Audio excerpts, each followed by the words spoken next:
You hurry out the door, and the rest of the day seems like a climb uphill. That's how my day started, and it only got worse as it went on. Jillian and I had been married for almost 5 years. We met through friends at a barbecue and hit it off right away. From what I gathered, Jillian had just ended a long relationship, and her friends thought I could be a good guy for her. At first I was cautious. I didn't want to be her rebound. But over a few months, our friends kept introducing us, and we built a friendship. After 6 months, I finally got the courage to ask her out, and a little over 2 years later, I asked Jillian to marry me. I was so happy when she said yes. Until tonight, I would have done anything for her because I loved her so much. "Greg?" Jillian asked while I was polishing my shoes for our night out. "Should I wear the black or the beige heels?" That's me, Gregory Other, an average guy and a hard-working accountant with my own practice. Right now, I felt foolish. "You look good in both," I replied. "But the black heels really show off your legs. They'll get a lot of attention." Jillian loved to dress up, and when she put in the effort, she looked great. But sometimes her fashion choices were off. She had trouble mixing colors and styles. I loved that she asked for my opinion, and I enjoyed helping her look her best. Besides starting the day late, work had been tough. We were doing audits for a large company, and there were many delays and mistakes. While most were innocent errors, some of the recent reports we reviewed seemed unusual. My team and I spent the day sorting through numbers and accounts. It was frustrating dealing with some odd things that managers were trying to approve, including unnecessary expenses. By the end of this hectic Friday, I felt exhausted. To make things harder, Jillian had been cheerful all week, excited about our reunion tonight. I felt annoyed that she didn't seem to notice how tired I was. In the past, if I had a tough week like this one, Jillian would have taken the time to listen to me and cheer me up. But this week she was so focused on the reunion that I felt like I was bothering her, which was new for us. I didn't like that feeling, but she was my wife, and if she was happy about something, I tried to share in that joy, even if I felt down. Tonight was her high school reunion. It wasn't an official event, just something planned by a few classmates. They got a restaurant and later rented a private area at a club for everyone to catch up. I went with Jillian last year and got some curious looks when I was introduced as her husband, but I enjoyed myself. This year I wasn't feeling too excited about it. Like I said, it had been a tough week. Still, with Jillian's excitement and hoping it could help me forget my busy week, I got ready without complaining. I showered, shaved, put on my best suit, fixed my hair, and tried to be the supportive partner she deserves. As soon as we got to the restaurant, I sensed something was off. Jillian was quickly pulled away by some of her classmates, leaving me standing alone. At dinner, we sat with our friends Lena and Mark, who introduced us, but I didn't join the conversation much. I mostly asked a few questions now and then. Jillian was acting cheerful, but I noticed she didn't talk to me much. Lena and Mark kept giving me looks that didn't feel very friendly. As dinner ended, Jillian and Lena went to the bathroom and took a long time coming back. Meanwhile, everyone else started heading to the club for drinks and some dancing. "What's happening, Mark?" I asked my friend, approaching him since Jillian and Lena hadn't returned. "Sorry, Greg," Mark said, surprised when I tapped his shoulder. "I'm not sure what you mean." I raised an eyebrow at him. "Really, Mark?" I paused as I saw Lena come back, but Jillian was still missing. Lena took her husband's hand and tried to steer clear of me. "Come on, Mark." "Lena, where's Jillian?" I asked, my worry growing. She hesitated for a moment, then exchanged a glance with Mark before looking around the restaurant, seemingly lost in thought. I could see she was struggling to find the right words to tell me something she didn't want to share. "I'm sorry, Gregory. We got caught up with a group and she's going to the club with them." "Without telling me her husband?" I asked, my voice filled with frustration. "Lena, Mark, what are you not telling me?" I pressed on. Neither of them could look at me, which annoyed me even more. Without another word, I stormed out of the restaurant, jumped into my car, and drove to the club. It should have taken 10 minutes, but I made it in 5. When I walked in, I was shocked to see my wife Jillian dancing with another man. He had his hands all over her, and the way she leaned into him told me this wasn't a one-time occurrence. I felt like my world was crumbling around me. People from the reunion were coming in, but they didn't say anything. I could feel their sympathetic looks as I stood by the entrance. I don't know how long I stood there, but they never noticed me. Then, I felt a hand on my shoulder, startling me. I turned quickly, almost bumping into Lena. "It's Jillian's first love, Troy," Lena said flatly. I couldn't tell what she was feeling. They pretty much grew up together, best friends from preschool through high school. We all thought they would end up together until he got a scholarship to a university in the States and they broke up. Now I knew who he was, and I remembered helping Jillian through the pain of that breakup. "They don't look very broken up to me," I muttered. "He's been back for a few months working with his company," Lena explained without much emotion. I looked back at the dance floor where Jillian and Troy were still dancing. Lena continued to speak as she watched them, while Mark stood quietly behind us. "They are meant to be together, Greg." For the first time, her voice held emotion, like a doctor delivering bad news. I didn't respond. Jillian was so heartbroken when they split. She loved him so much. We thought she would never find someone again, but then you came along. Lena tried to clarify, but my hands were tightening into fists as the song ended. Troy leaned in, touched Jillian's face, and kissed her. I felt the tension rise within me. As a drop of blood fell from my palm, it seemed to break the moment between them. Jillian looked around the club and locked eyes with me. She gently pulled away from Troy and started walking towards me. I didn't even notice Mark and Lena slipping away. She approached me as if everything was normal. "Troy was my first love, Greg." Jillian jumped right into conversation without a greeting. We shared everything important. When he went for his scholarship, we promised we'd reconnect when he came back. I stood still, trying to process her words. "I guess he came back and you two got back together," I said with a hint of sarcasm. "Don't say that," Jillian replied with a scolding tone. "I know this is hard for you, but Troy and I are meant to be together." I couldn't believe what I heard. "Jillian Bronwyn." "Other, you married me," I exclaimed, my voice rising. She held my gaze without flinching. "I'm sorry, Greg. We need to get a divorce. Troy and I plan to get married and have a family." "Was I just your backup for all those years?" I raised my voice, noticing a few onlookers watching us closely. I recognized Troy approaching us, and he seemed ready for confrontation. "Are you Greg?" he asked, feigning concern. "That's Gregory to you," I shot back, filled with anger. "I understand you're upset," he said. "You're angry because I'm with Jillian, and we've been close since I got back." Jillian's face turned pale, and I could see she was worried about his words.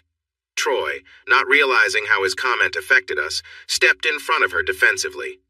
"Listen, Gregory," he said, trying to soften his tone. "I'm sorry you found out this way, but maybe it's for the best. Jillian tells me you've been a good husband. Maybe we can all be friends since we share mutual friends." "Not for long," I said, narrowing my gaze at Jillian before turning back to Troy. He opened his mouth to respond, but I jumped in first. "So you both think this is true love? Have your fun during school and then break apart because Troy moved away?" I noticed that the music had stopped, and everyone in the room was watching us closely, even the DJ. While Jillian was dealing with her sadness, she met me. We fell in love and got married, enjoying several happy years together. Everyone listened carefully, and you could hear a pin drop. Then, things changed when Romeo returned to town. He and Jillian started seeing each other again while hiding it from me. It was clear that our friends knew what was happening, judging by their looks all night. It all led to this moment, where my supposed best friend hurt me in a very public way. "Greg, it wasn't supposed to be," Jillian began. "What was it supposed to be?" I shouted back. No one moved. "All week you have been acting strange, ignoring me. Even when I had a tough week, you insisted we come here together and then left me the moment we arrived. You showed me no respect in front of our friends, leaving the restaurant without a word. I come in here to find you with him." "Hey!" Troy tried to speak, but I gave him a fierce look. "Don't say a word, Romeo," I said. "It's clear that Jillian has not been faithful. You claim you two have been close for 3 months. That's not real love." "Look, Greg," Troy replied, trying to calm the situation. "I know emotions are running high, but Jillian and I believe we're meant to be together. We regret that you're hurt over this, but Jillian loves me and we're planning to marry. You both will need to part ways. Naturally, I said, keeping my tone flat. Greg, Jillian spoke softly. I'm really sorry. We thought this would be the quickest way to handle it. We know it will hurt, but it's better for everyone involved. She paused, trying to gauge how I felt. We had been close friends and partners for years, and I had always been open with her. Jillian, please call me Gregory, I said, and she visibly tensed. Gregory, she corrected. I understand this is painful right now, but it's for the best. You're still young. You'll find someone new. I felt a flash of anger, and it seemed to affect her. The room was silent. Troy seemed to notice and tried to speak again. Gregory, I know this is a lot to handle, but maybe it's best for you to leave. Everyone here knows that Jillian and I belong together. You'd only feel out of place. I smiled slightly, and half the room looked at me in surprise. On that point, we agree. He smiled back, thinking maybe I was starting to understand. Now that everything is clear, Jillian and I will stay away from your place this weekend and even next week so you can move out, Troy said. Move out? I asked, tilting my head in surprise. Troy swallowed hard. Well, it's Jillian's house too. I understand, I replied, narrowing my eyes. Gregory, my soon-to-be ex-wife said, struggling a bit with saying my full name. We thought it would be easier for you to move out. The house is perfect for Troy and me to start a family, and we think it's too big for you on your own, so we can figure something out. I see, I repeated, my tone sounding sharp. For a moment nobody spoke, and the quiet lingered until the DJ decided to start the music, hoping to break the tension. As the music played, no one danced. Everyone was still watching, waiting to see what would happen next. Troy raised his voice over the music. I'm sorry, Gregory, but that's just how it is. I know you might not agree now, but I hope there are no hard feelings. He offered his hand. I glanced at his hand, then back at him. His hand quickly pulled back when he saw my face.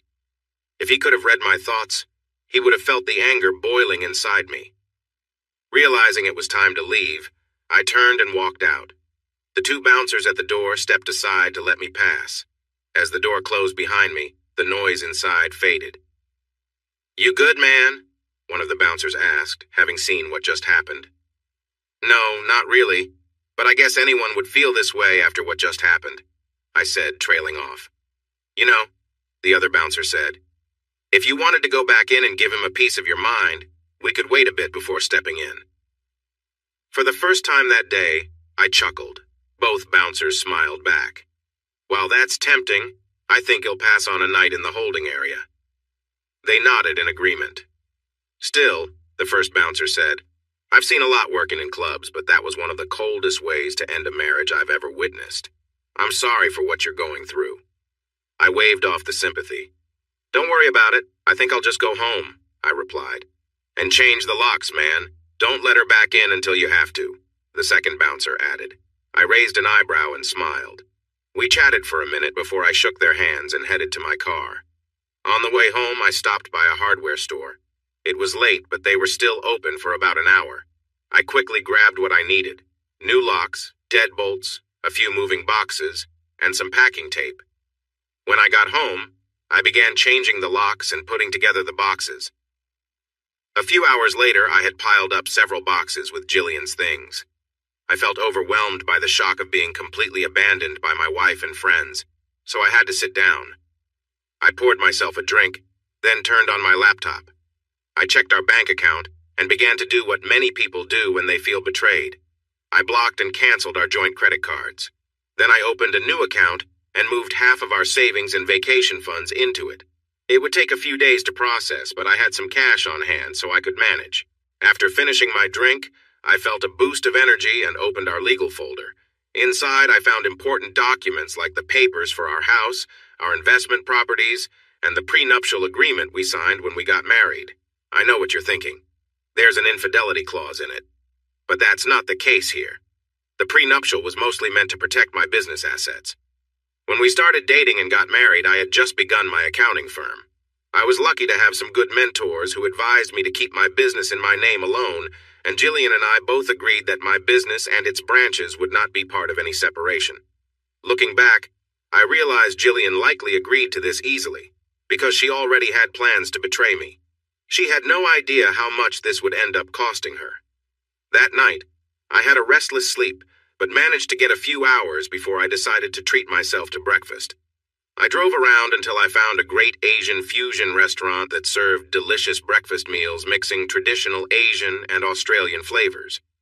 While I enjoyed my meal and a strong coffee, I started writing a letter to a friend at a law firm my company works with, explaining what was happening and preparing for a divorce. I received a call from Mike within half an hour. He was in disbelief, but I filled him in on everything. He said he'd be ready to file on Monday morning and would refer me to someone in his firm who could help. He also expressed how sorry he was for my situation. I spent another hour at the cafe, browsing the web on my laptop and feeling a bit sorry for myself. When I returned home, I saw Mark and Lena parked in the driveway as I pulled up to the curb. "Greg, Lena began. I raised my hand to pause her before she could continue, and she stopped. "Gregory," I said. "Sorry?" Lena asked. "My name is Gregory." "Only my friends get to call me Greg," I said firmly. "Listen, buddy," Mark began, trying to sound friendly. "We're sorry about how last night went. That's not how—" I raised my hand to stop him, and he quieted down, just like his wife. I glanced at a tree across the street. It was a big tree that had lost a branch in a recent storm. The branch had fallen onto a carport but missed the house. As I looked at it, I thought about how losing that branch was like what I felt inside. Losing Jillian felt like losing a part of myself. When I turned back to Mark and Lena a minute later, tears were streaming down my face, and I was filled with anger. "Don't you dare, Mark! Don't you even try to make excuses!" I shouted. "You've known she was with someone else for months, and you said nothing." "But Gregory, it's true." Lena started. "Love," I interrupted, wiping away my tears. "I don't want to hear your justifications. True love doesn't hurt others to get what it wants. True love is kind. It cares about the feelings of those around it instead of abandoning them or humiliating them without warning. I thought Jillian and I had true love. I never doubted her. I cared for her deeply and would have given her anything." "I know," Lena said, her eyes filling with tears. "But Jillian and Troy—" "Stop!" I yelled, my anger boiling over in that one word. The tears dried up. "Stop," I said softly. "Lena, I don't want to hear anything more about Jillian and Troy. I don't want to hear about their love. I just wasted the last several years of my life in a lie. 7 years, Lena. 7 years supporting her when she felt lost. Years of encouraging her to be her best self, facing challenges together, and dreaming about a future as a family. I see now that I was never the first choice. But tell me this, friend," I emphasized the word. "Why does he get to come back after leaving her when I was the one who really cared?" They looked at me as if I was a child who didn't understand. I continued, my pain spilling out. "He takes everything I worked for. He takes the woman I helped when he abandoned her. He gets the friends who turned their backs on me before she found true love." At least they looked a bit ashamed at that last part. "Well, that's not right," I said to them. "She gets what she deserves, and you both helped with that, so please leave my property." "Greg," Mark said. I glared at him. "I know this isn't how we thought things would turn out. We really believed Jillian and you would be happy forever and have kids. But then Troy came back, and it's clear they care for each other.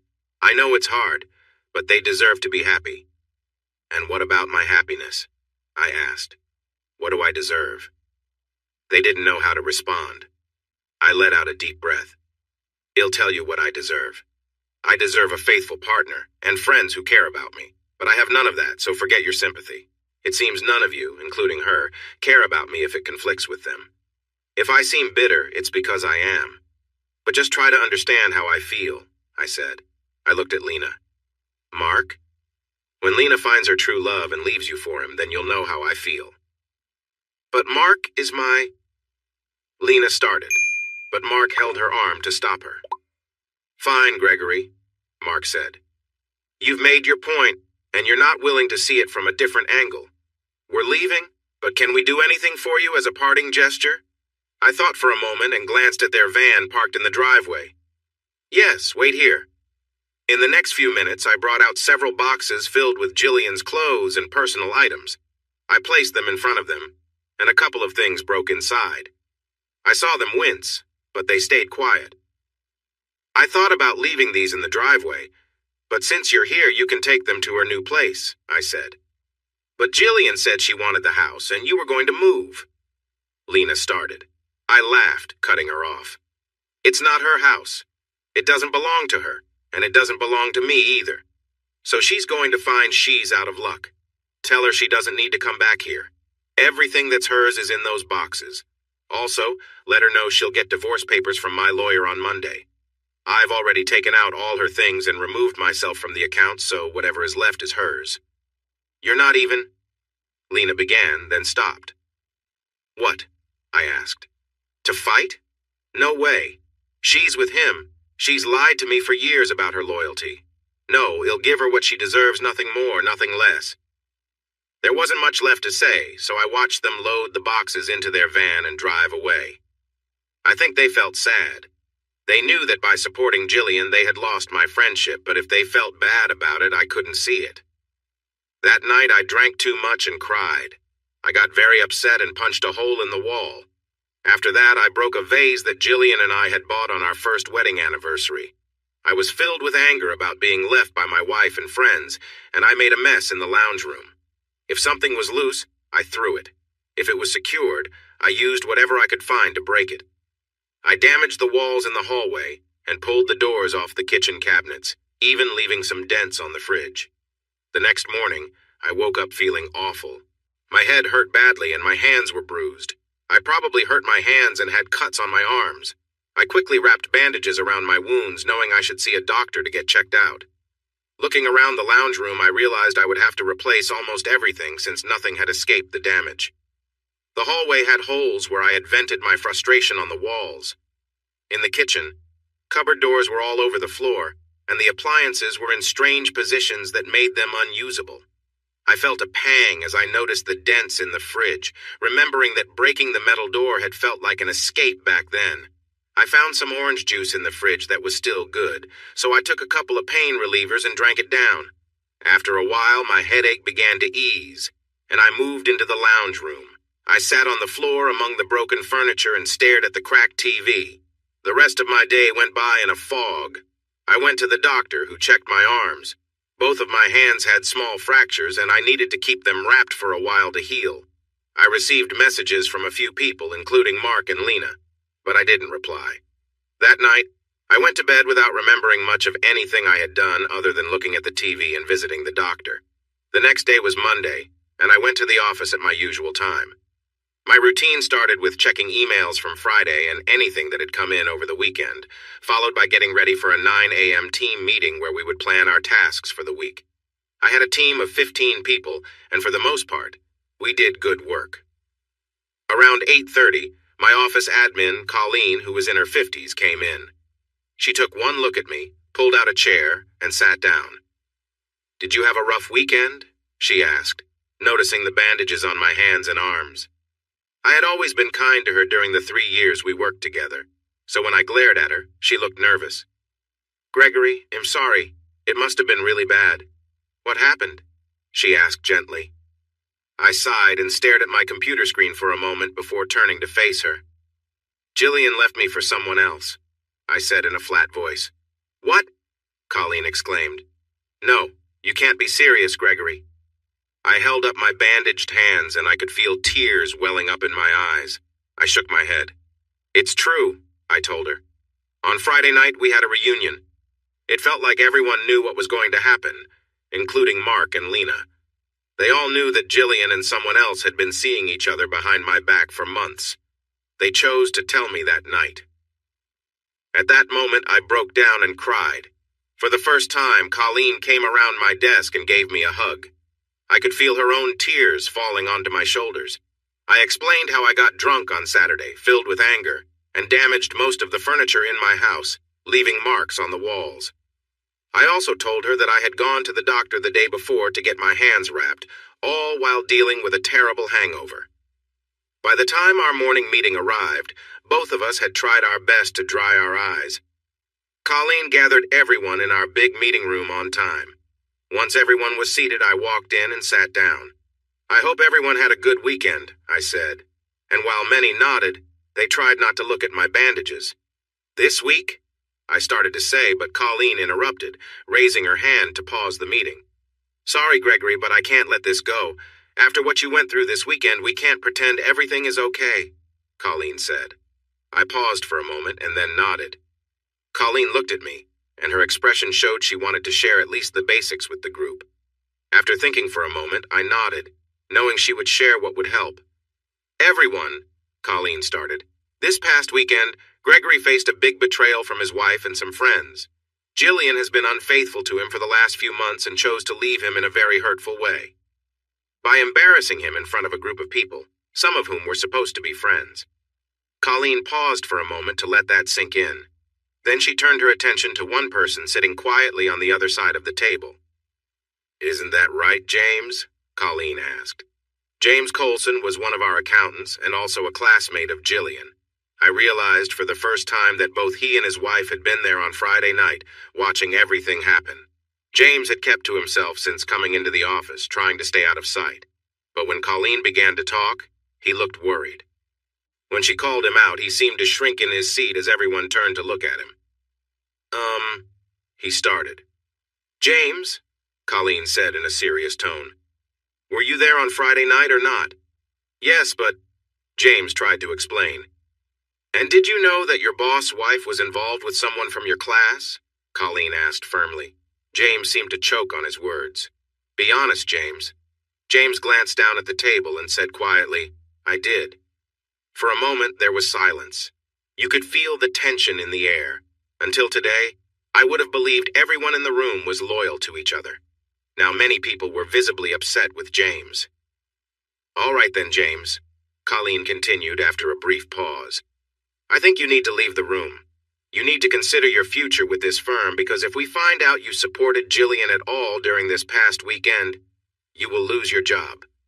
Do you understand? He nodded, looking serious, and stood up. I understand. He tried to leave the room quietly. No one spoke as he walked out. I had almost forgotten that James was there on Friday. During all the chaos, I had only focused on the main people involved in my troubles. I cleared my throat. Everyone, I said, trying to get us back on track. I won't lie. My personal life is difficult, and I know my weekend was tough. I raised my hands to make my point clear. But we all have work to do and clients to care for. This week I will trust that you all support each other. If you need anything specific, just let Colleen know. I will be here, but let's be real, I'm going to be a bit of a mess. So please be patient with me. I felt emotional again as the people around the room offered their understanding and words of encouragement. Lastly, I said, gathering my thoughts, this is hard for me to say, but please don't blame James just yet. I know you're all upset, and it's easy to point fingers at him, but let's take some time to learn the full story before making any decisions about him. I received a few nods, and everyone seemed to agree. Colleen took over for the rest of the meeting.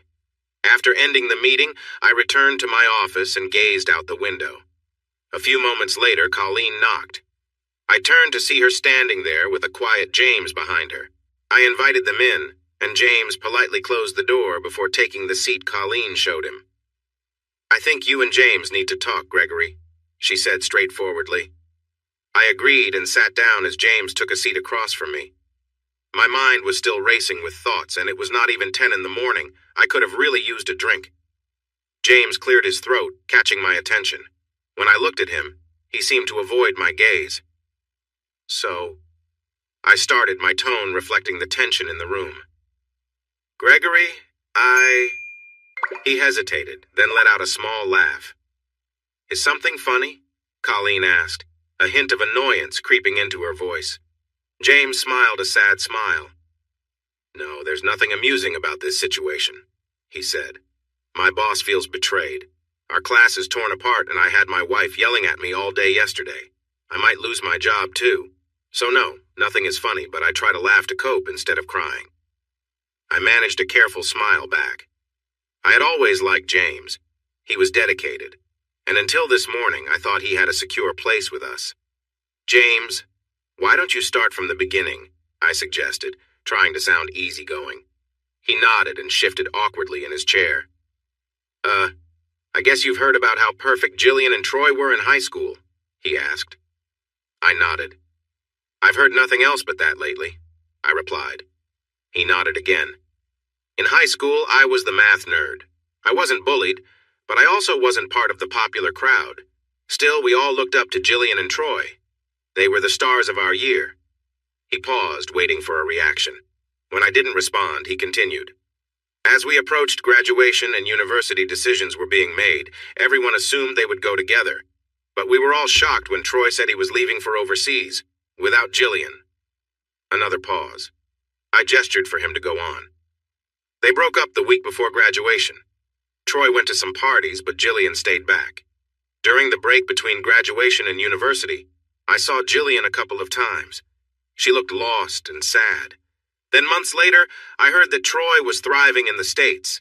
He had a scholarship, and there were whispers that he already had a new girlfriend. I gave him an understanding nod. I remember hearing this from Jillian when I helped her stand during the early days of our relationship. A few times she cried on my shoulder about how much it hurt that Troy would leave her for someone else. After one of those talks, Jillian and I shared our first kiss, and I asked her out on a date. After that, Troy began to fade from her mind. That is, until recently. James brought me back to the present. Well, I went to university, got my degree, met and married Sherry, and felt lucky to get a job here. His smile had a hint of sadness. I was surprised to learn that you married Jillian, James said. Honestly, I was happy to see her so joyful with you. Troy leaving did hurt her a lot. It made me glad to see that she found someone good to help her move on. For a moment, James seemed lost in thought, so I decided to ask a question. When did you find out about Troy and Jillian? I asked, surprised that my voice sounded calm. James appeared surprised too, since I didn't sound angry. About an hour before you and Jillian came for dinner. He sounded upset. Some classmates were talking. I heard something about Jillian leaving you for Troy later, and everyone looked shocked. I raised an eyebrow at James. He sighed.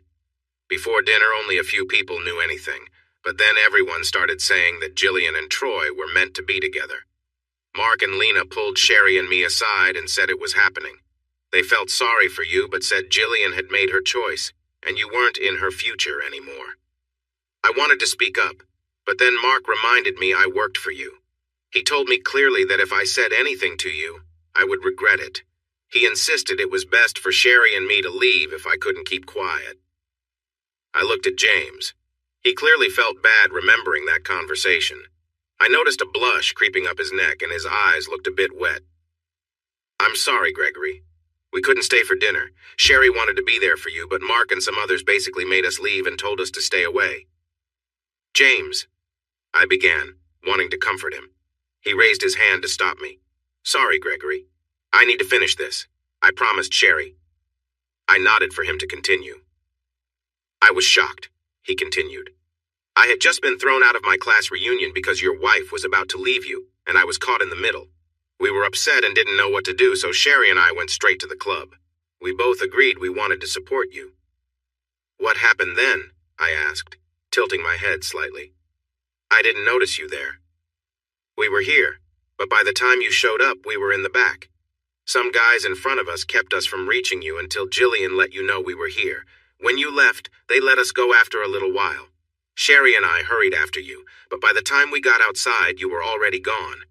I think we waited outside the club for about 30 minutes, feeling confused and unsure of what to do. Finally, Sherry convinced me we should go back in and see what was going on. James paused, glancing at me as if deciding how much more to share. I nodded for him to continue, and he swallowed. When Sherry and I returned, we didn't feel welcome to most of our classmates.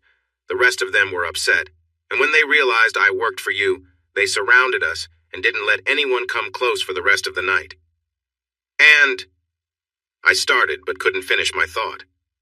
They danced and drank like nothing was wrong, James said, swallowing again, clearly nervous.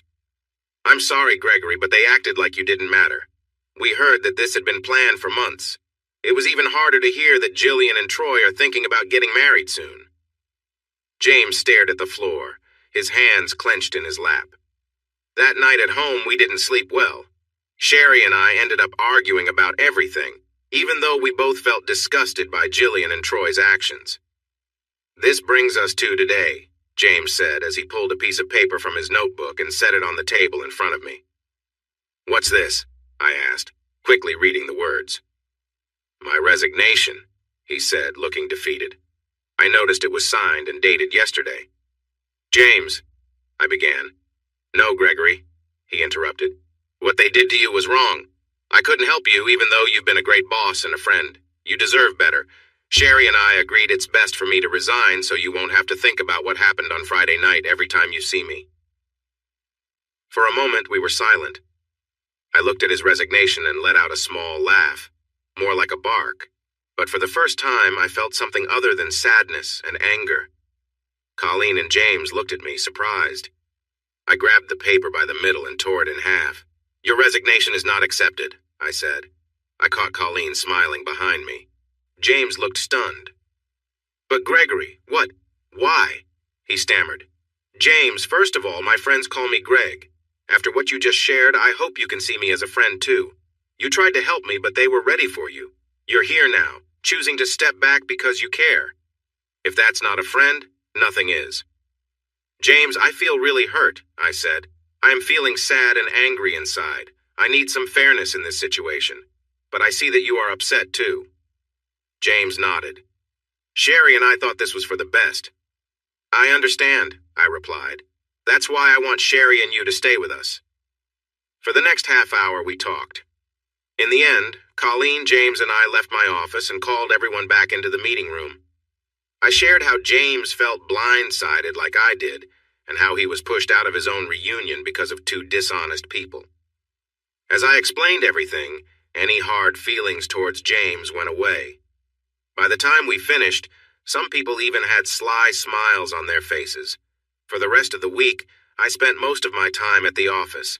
Besides advising my staff, I focused on starting the process for my divorce.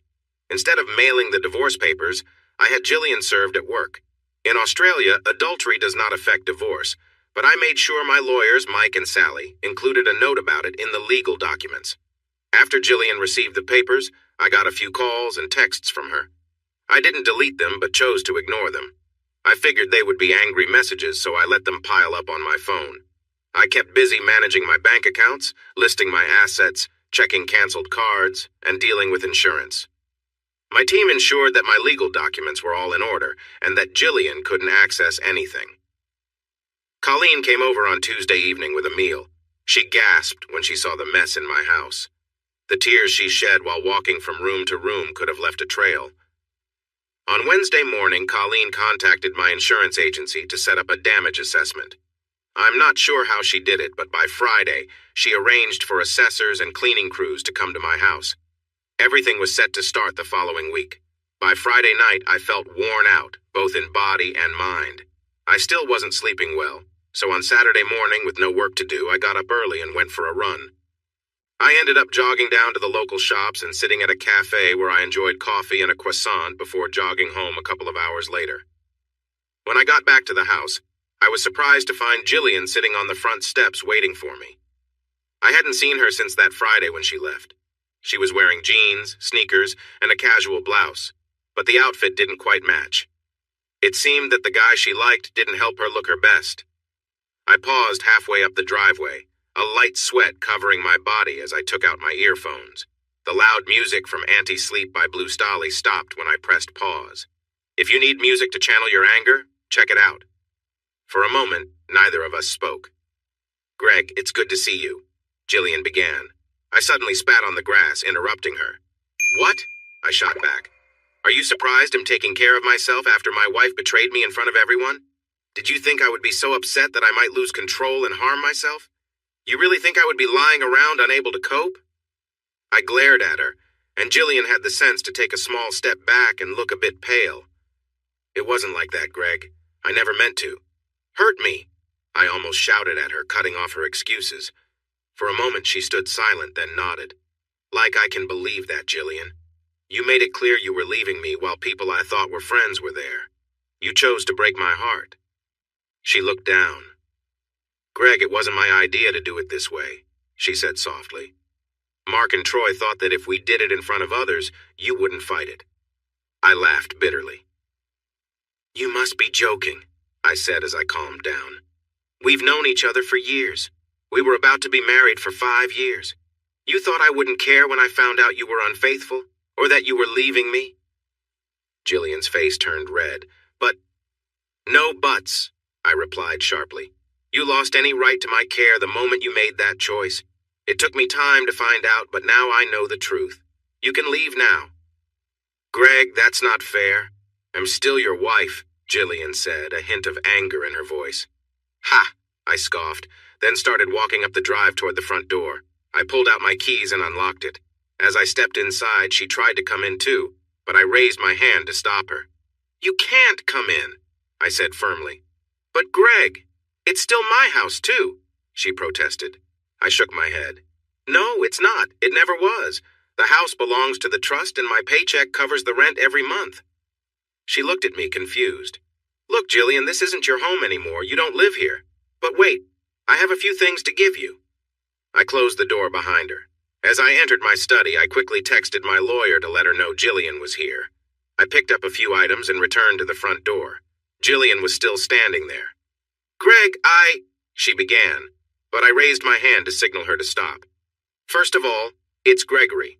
I told you, only my friends call me Greg, and you are definitely not a friend. Jillian swallowed hard. Second, I said, handing her a small binder, this has a check for your share of our assets. Her eyes widened. The check in her hand conveyed more than any divorce papers that we were finished. Third, I hear you have something for me? She hesitated for a moment, then opened her handbag, pulled out an envelope, and handed it to me. I'm sorry, Gregory. You will be, I replied mysteriously. I opened the envelope with her standing there and flipped through the first few pages. I snorted and looked up at her. Jillian flushed, knowing I was reacting to her request for 75% of our savings and half of my business in response to my divorce notice. I flipped to the back and found another document, a restraining order that would start on Monday, keeping me away from her and from being near my own house. Really? I said, raising my eyebrows. In that moment, she couldn't meet my gaze. She realized that things had gone too far. To be honest, Jillian had always gone along with what others decided. Now the consequences would hit her harder than she expected. I pulled out my phone and called my divorce lawyer. I kept looking at Jillian as she shuffled her feet. Sally, my lawyer's associate, answered on the second ring. Hi, Sally, I have Jillian here in front of my house. Along with her demands from the divorce petition, she gave me a restraining order that keeps me away from her and the house, which she doesn't even live in anymore. As I listened to Sally's strong reactions, I noticed Jillian turning a few shades of red, clearly hearing the frustration in my voice. So, I said, hanging up and turning to Jillian, how does it feel to be one of the most terrible people around, Jillian? For a brief moment, she was silent. It's not like that, Greg. Ori, Jillian eventually said softly. I got Troy to agree to give you until Monday to move out so we could take over. I laughed. You can't just move in. It's not your house, I said again, clearly stating the fact. But you can't be here, she answered, sounding a bit like a child who wasn't getting her way. I shrugged. Maybe that's true, and trust me, this mess will backfire. But just because I can't stay here doesn't mean you and your partner can. I think it's time for you to leave, Jillian. I wish you well, but I'd be lying. You really dislike me that much? She asked, glancing at my bandaged hands without voicing her thoughts. You actually have the nerve to ask that after what you did and now this paperwork? I replied, feeling frustrated. At this moment, I wondered if she understood anything. She stayed silent. Jillian, you meant everything to me. You were my best friend. I trusted you more than anyone else. Then one day, you took all that away and treated me like I didn't matter at all. You've become someone I no longer recognize. So tell me, at what point did you think I wouldn't change my feelings towards you after all this?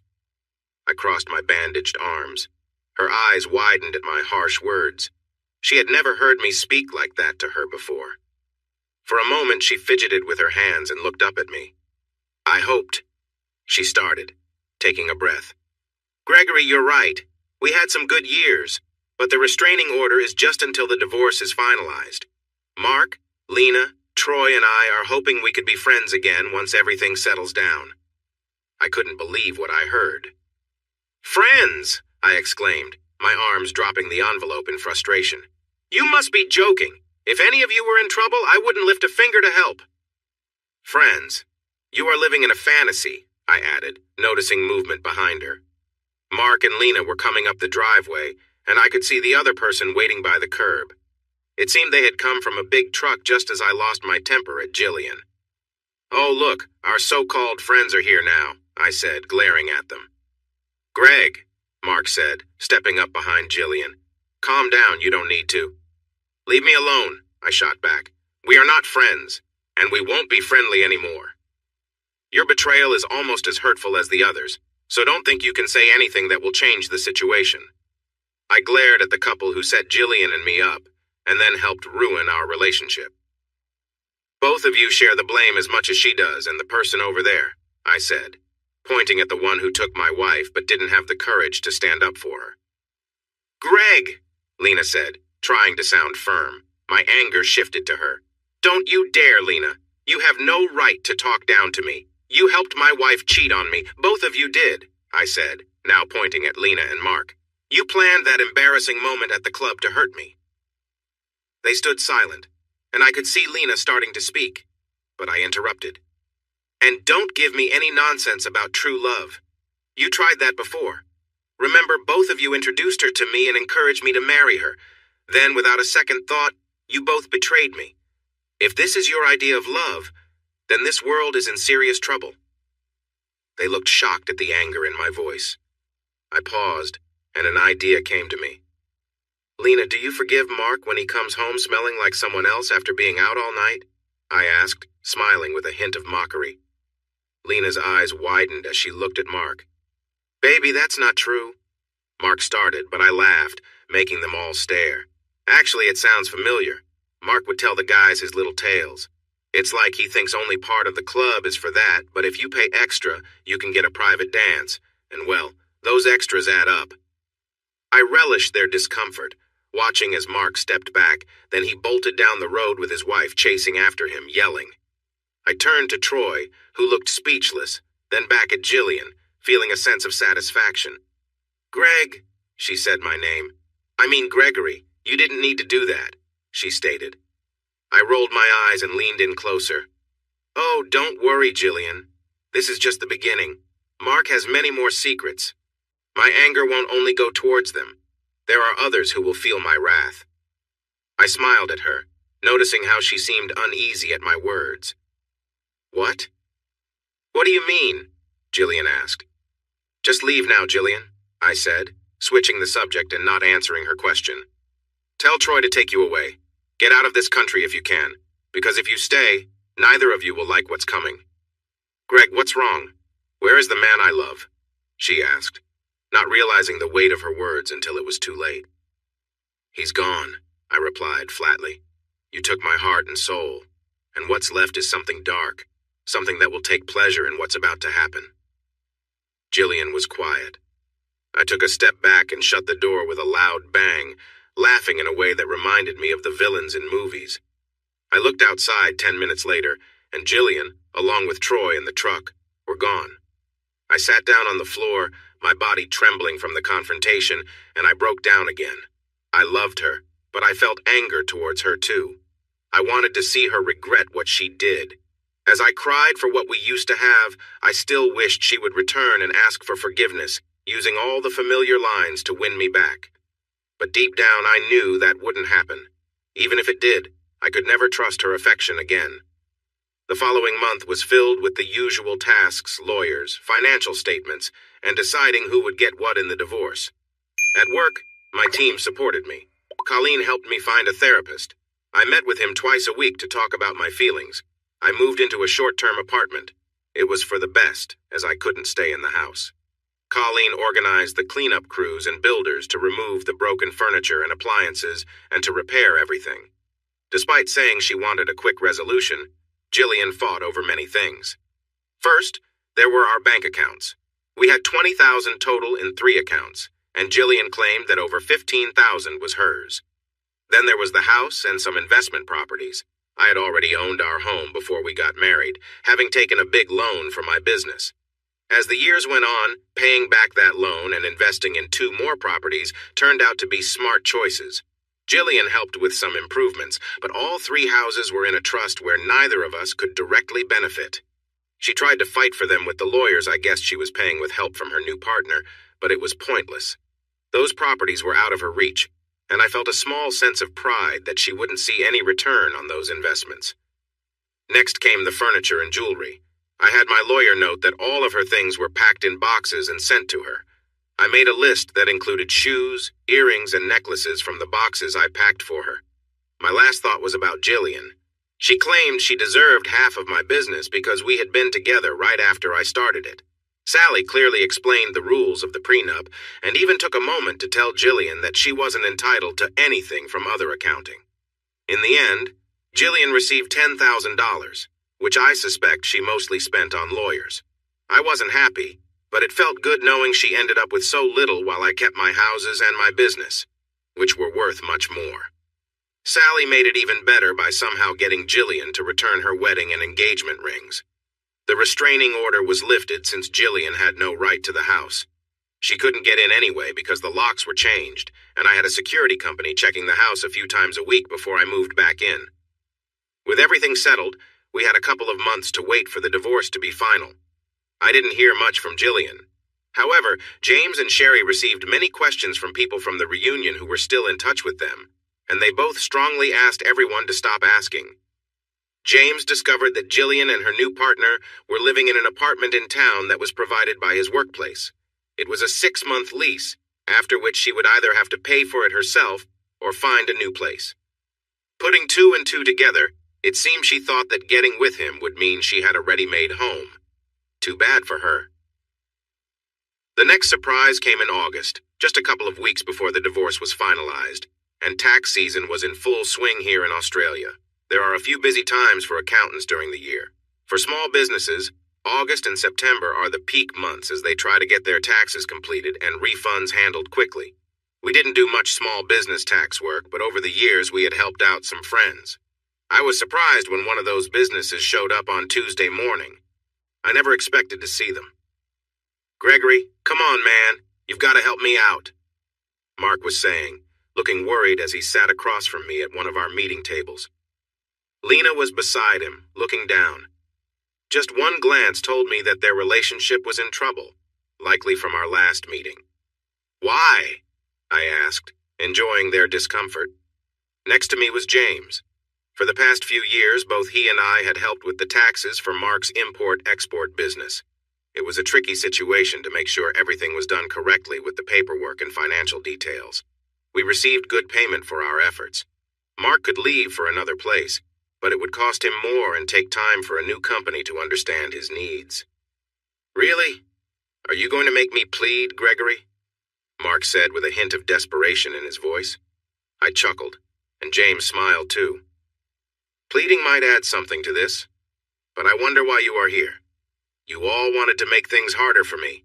You made excuses and didn't care about my feelings while you showered Jillian and that guy with compliments, telling me to move on. Well, I have moved on, and I want nothing to do with any of you. Can you accept that choice?" Silence hung in the air for a moment. "You were right, you know," Lena finally said softly when no one replied. I raised my eyebrow, curious.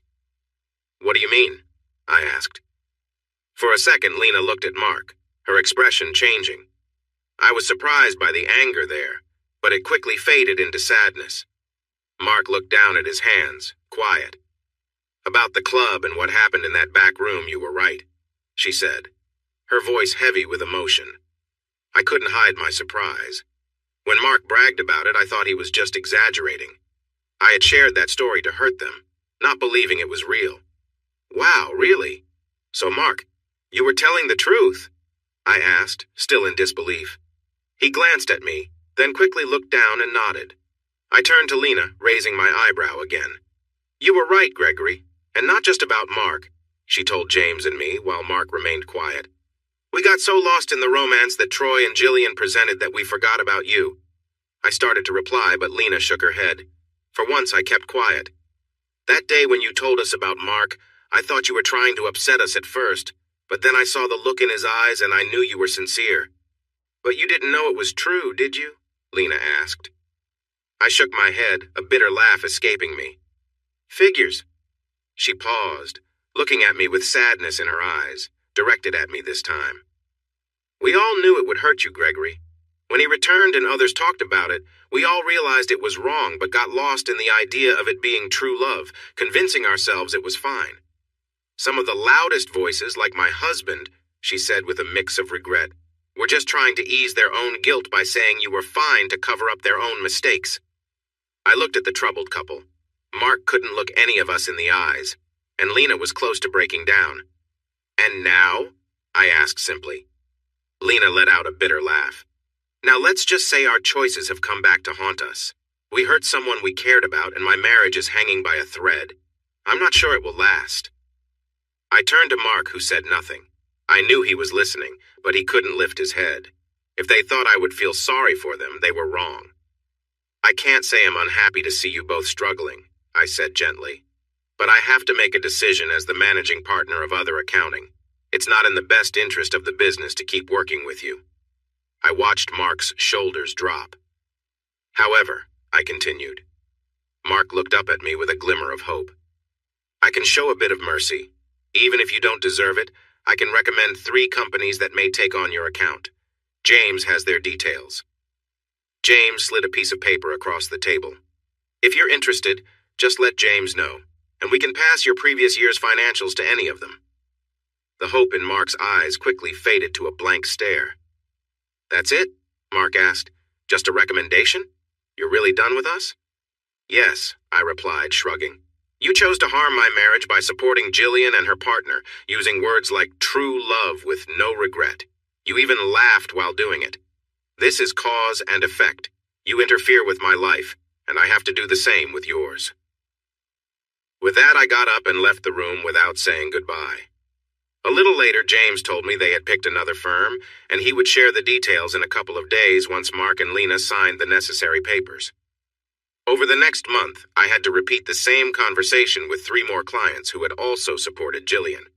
They realized I would no longer work with them. Surprisingly, although I lost 4 clients, I gained 6 new ones. Other classmates who disagreed with what happened wanted to help me by bringing in work. Other Accounting didn't really need the work, but I accepted it.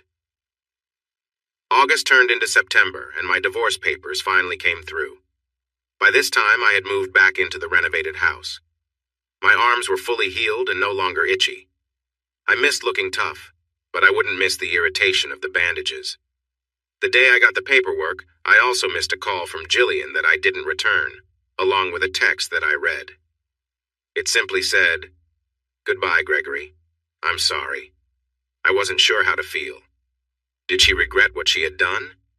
The hurt of betrayal had lessened a bit in the months since the incident at the club. I was still angry and sad, but I was able to think clearly.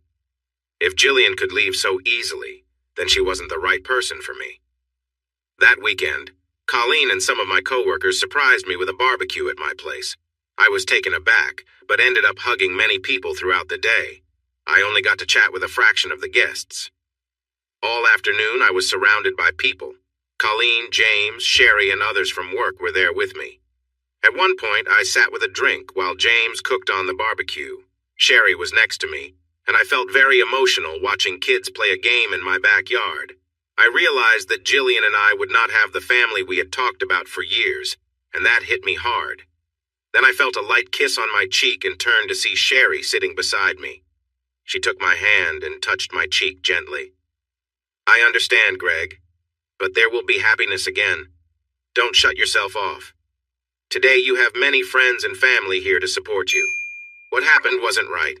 They hurt both James and me too, but we want you to know we are here for you." Sherry hugged me for a few minutes, and I could feel the tears coming. James then came over and put his hand on my shoulder, showing he cared. Colleen and several others hugged me too. I sensed that people were watching and supporting me, and while I felt pretty broken, I didn't feel any discomfort. The next week at work, I felt much better. My co-workers noticed I was smiling and even sharing a joke, which I hadn't done in a long time. During our weekly meeting, I thanked everyone for their support, mentioning James and Colleen, and giving a special thanks to Sherry for reminding me that life goes on after hardship. That week, we also gained 3 new clients, 2 of which were major companies. It seemed one of our past clients had recommended us. The companies needed in-depth financial analysis, and they chose us. We outlined our tasks, and for the first time since Jillian left, I decided to get involved in an audit for one of the companies. It was good work, and we had 3 months to get it done, so we got right to it. In the evenings, I settled into a routine of cooking dinner and staying active. I knew I could either dive deep into work or get lost in distractions, and I chose to focus on my health. I wanted to rise above feelings of betrayal and find joy again. Thanks to Colleen and the staff, I hope to be more than just another broken marriage statistic. It was Thursday evening, 2 weeks after the barbecue. I was fixing myself a quiet dinner of lamb cutlets and gnocchi with a tangy applesauce when the doorbell rang. Having just finished cooking, I tossed the towel I was using onto the table and walked to the door. When I opened it, I was surprised to see a lovely blonde woman standing there.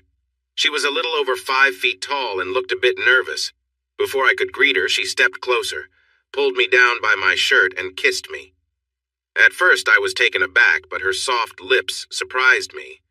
I could taste mint on her breath, and before I knew it, I found myself kissing her back. She wrapped her arms around my waist, and instinctively, I pulled her closer, lost in the moment. I had no idea how long the kiss lasted, but it felt amazing. When we finally parted, I looked at the woman and noticed tears in her eyes. But before I could say anything, she stepped back and gave me a light slap. It wasn't hard. It felt more like a gesture. I stood there in astonishment, my surprise apparent. The woman looked a bit sad, but also filled with kindness. "I'm sorry, Gregory. That wasn't the best way to say hello," she said. Her voice was warm, yet firm, reminding me of a young actress I admired. I tilted my head, curious about her. Okay," I replied, not quite sure what to say next. "Rebecca," she introduced herself simply.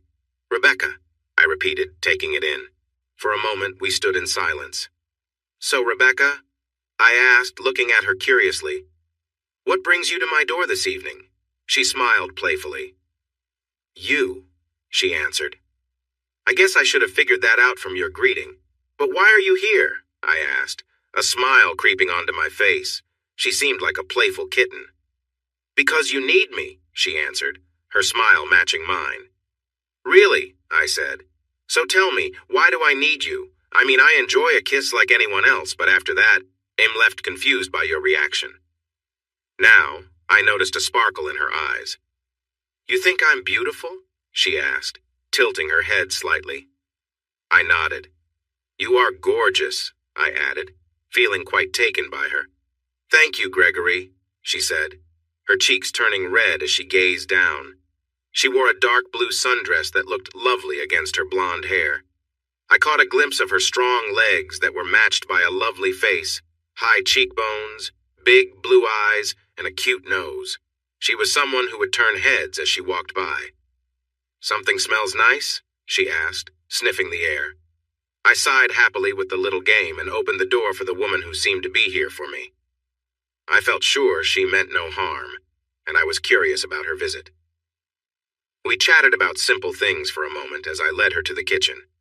I grabbed a glass, looked at her briefly, and then poured her a bit of Shiraz I had been enjoying lately. I set the glass down in front of her, and she raised an eyebrow as I stepped back to finish making dinner. Luckily, I was also preparing some leftovers for lunch the next day at work, so I quickly set another plate for Rebecca. She watched me as I cooked, holding the wine without drinking it. I placed a plate in front of her and another in the seat beside her before returning with silverware and my own glass of wine after dimming the kitchen lights. Rebecca giggled as the light in the room softened. "Our first date and you ordered for me?" she said casually. "Well, a woman likes a man who knows her taste," I replied. Rebecca threw her head back and laughed, then looked me in the eyes and raised her glass. "To Gregory Other, showing that even when things are tough, he still knows how to treat a lady," she said, making a toast. We clinked our glasses and took a sip of wine, smiling. I let Rebecca try the meal first, and when she cut off a nice piece of meat and dipped it in the sauce, her eyes lit up. "Gregory, this is amazing, thank you." I nodded and tried my meal too. It was good. The sauce had just the right balance of sweet and sour for both my taste and, it seemed, hers. "So, Rebecca, let's skip the games. Who are you, and what's going on here?" I asked. She took another bite and a sip of wine before looking a bit nervous. "First, thank you, Gregory. There were many ways you could have reacted to me showing up, and you handled it so well. I was outside your door for almost 20 minutes before I knocked." I nodded and took a sip of my own wine. "As for who I am, we've met a couple of times before. I'm Colleen's niece." I let that sink in for a moment, and then it clicked. "Ah, Rebecca, yes. Sorry, you look so different from our last meeting," I replied. She smiled, but I could see some sadness there, though it seemed old. I had indeed met Rebecca before when she looked very different. Back then, she was going through a phase, following someone Colleen had warned me about. The first time we met, she had jet black hair and a lot of piercings. She had a lot of light makeup on and wore dark clothes and boots that any goth would admire. "I was getting through a tough time," she told me while smiling. "It was about a month after I split up with my boyfriend. I didn't know who I was and felt lost. Aunt Colleen talked to my mom and brought me here for a change." I nodded and took another sip of my drink, thinking back to when she came to the office. She visited about 5 times over a month, always dressed in black. I remembered her once beautiful blonde hair, which was now dyed black. She wore dark lipstick and eyeliner, along with some piercings in her face that were gone now. "He was seeing 3 people, 2 girls and a guy," she said simply, pulling me out of my thoughts. I nearly choked on my drink. "What?" I asked, surprised. "Yeah," she said, looking down at her glass. "We were at a club, and after some drinks we went back to the guy's place. I went to the bathroom, and when I came back, he was with one of the girls." She glanced at me quickly before looking back at her drink. Even though I was a bit tipsy, I couldn't believe it. I'm someone who believes in being with just one person. I understand some people are attracted to more than one, but that's not me. "I also prefer not to be in groups," she said, meeting my eyes for a moment. "Me too," I replied. I saw her relax a bit. "Anyway," Rebecca continued, "I yelled and ran home to my parents in tears for 3 days. After a week, my mom encouraged me to go out with Aunt Colleen, and that's when I met you." I smiled. "I remember meeting you," she said, smiling shyly. "Aunt Colleen introduced us, and you shook my hand. You didn't see me as a sad goth girl who had just been let down. You didn't judge how I looked or my piercings. Do you remember what you asked?" I nodded. "I asked what kind of coffee you wanted." Rebecca smiled. "Yes. Double shot mocha with extra chocolate," we both said at the same time. We both laughed. "You do remember," Rebecca said, her smile brightening. I nodded and took another sip of my drink, but her smile faded. "The slap was because I was at the barbecue the other day and you didn't notice me," she said, looking into my eyes. "I'm sorry, Rebecca.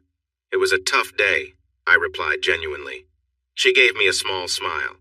"It's okay, Gregory. I didn't mean for it to be a serious slap. I get that you were distracted. I just thought of you kissing me and then not seeing me, so I slapped you jokingly. I even got to hug you that day and say it would be okay, but I guess everyone was around, and you probably don't remember much of that day." I looked at her for a moment, considering her words. I remembered the image of gentle hands on my chest, and someone wearing dark blue jeans and a red blouse, reassuring me that everything would be okay. "Do you remember?" she asked, reading my thoughts. "Sort of," I replied. "Red top, blue jeans?"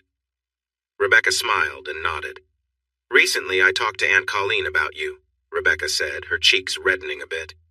"She knows I might like you a little, especially after she saw us hug at the barbecue. She encouraged me to reach out and talk to you." I chuckled softly. "Did you know you were coming to kiss me?" "No," Rebecca said, blushing more. "Honestly, I wasn't sure I could do it, but when you opened the door, I decided to go for it." I smiled and took her hand. "I'm really glad you did. It was the best thing to happen to me in a long time." Rebecca smiled back. and we talked for the next 3 hours. She helped me clean up after dinner, and then we continued talking while enjoying a small glass of port in my living room. I learned she was 28, a few years younger than me, and had just finished her degree in finance. She liked various kinds of music but wasn't a fan of death metal, especially after her goth phase. Rebecca had found a junior accounting job at a manufacturing company, where she worked in the accounts department and enjoyed her role for the most part. She was very close to her family.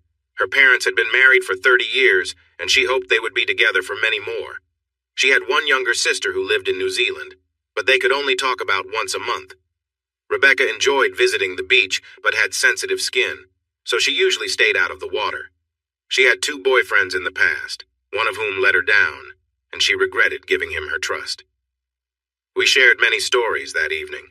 I told her about my strained relationship with my mother after my father passed away unexpectedly. I also mentioned my younger sister, but we didn't talk anymore because of a family argument. It was almost 1 in the morning when Rebecca decided to leave. We both thought about her staying over, but she felt it would be better for us to get to know each other more first. I got a sweet kiss goodbye as she left. As I lay in bed, I fell asleep with a smile for the first time in ages. Rebecca's unexpected actions had broken down some of the walls I had built around my heart. That kiss surprised me and made me realize someone might care for me in a special way. The next morning, I couldn't help but smile, and everyone noticed. By lunchtime, Aunt Colleen approached me. "Okay, tell me everything, Greg." "Who is she?" Colleen asked, full of hope. "Rebecca came by last night," I replied. Colleen let out a happy squeal that echoed through the office. She jumped up and down, clasping her hands and beaming at me. Then she guided me to the kitchen, eager to hear everything. She laughed when I shared the story about the kiss and the playful slap. I told her about our dinner and how we chatted until early morning. "Greg, I'm so happy for you. Even if nothing comes from it, it's great to see you move on from what Jillian and her friend did to you." She paused and added with a teasing grin, "But you and Becca, I think there might be something special there." I felt it for a while. We chatted a bit longer, and Colleen asked if I would see Rebecca again. I told her we had been texting nonstop and were going out for dinner on Friday night. Her joy was contagious and brightened the whole office. Friday night arrived, and I drove to pick up Rebecca. I asked her to dress nicely for our first proper date, wanting it to be memorable. She didn't disappoint. I knocked on her apartment door, and once again, she took my breath away. Rebecca wore a lovely black dress with thin straps. Her long blonde hair was pulled back, and she had a matching shawl over her shoulders, along with a stylish clutch. My eyes admired her graceful legs, and she wore modest heels. She smiled, twirled playfully, and laughed.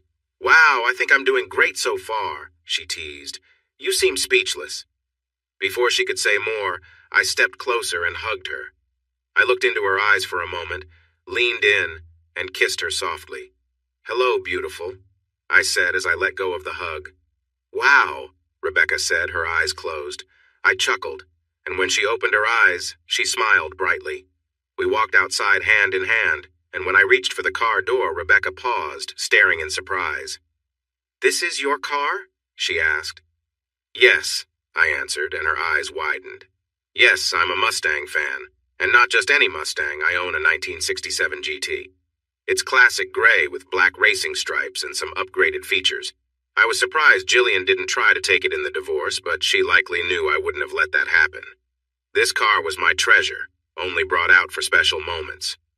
I opened the passenger door for Rebecca. She was grinning widely as she climbed into the seat. As I started the car, Rebecca giggled, and her laughter filled the air as the powerful engine rumbled underneath us. We drove into town, chatting about our week at work, especially how Colleen spoke to both of us with her encouraging words. We had dinner at a nice Japanese restaurant where we tried a variety of dishes. Even though I'm not a big fan of it, we both had a little sake. It was fun for the night, but not something we usually drink. After dinner, we decided to check out the casino. We placed a few bets and ended up winning a little over $600 within that hour. The casino also featured a club, so we went in, dressed up for a good night out. The club was lively, with people of different ages all ready to have a good time.